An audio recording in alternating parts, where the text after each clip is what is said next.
Neosho City Council members want to provide incentives for new businesses inside the town's industrial park. It could mean big reimbursements for those companies purchasing land from the city. KSN's Eric Crosswhite spoke with one resident who feels it will hurt the town's infrastructure.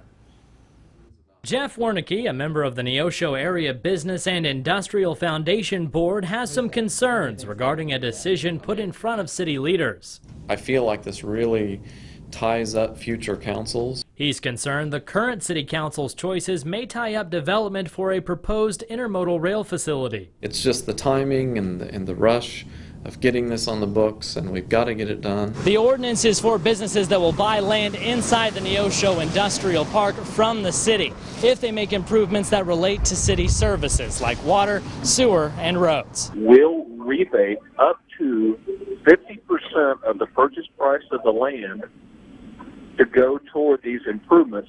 The company will have to answer a series of questions before the city council decides how much money will be reimbursed. How many jobs do you think you'll create?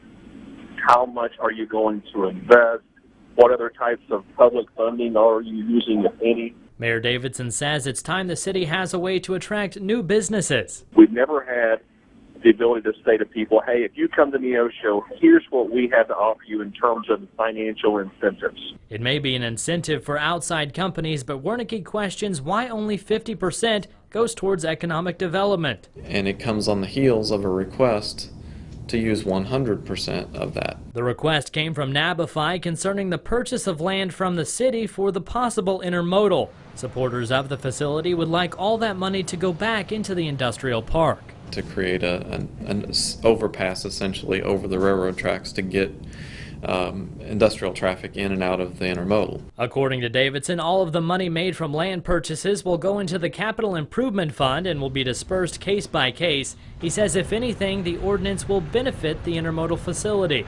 But the two are not related. What we're saying is direct benefit to people that buy land to help with improvements on that land. Wernicke wants people to know following through with the intermodal facility and the needs it creates will benefit all of Neosho. It's money spent on city infrastructure. It's not as if it's being put into an expansion of a building of a private entity. Reporting in Neosho, Eric Crosswhite, KSN Local News. Now, the ordinance still has to pass a second reading at the next council meeting, which will be on Tuesday, August 4th. If approved, it will only apply to land purchases made after that meeting.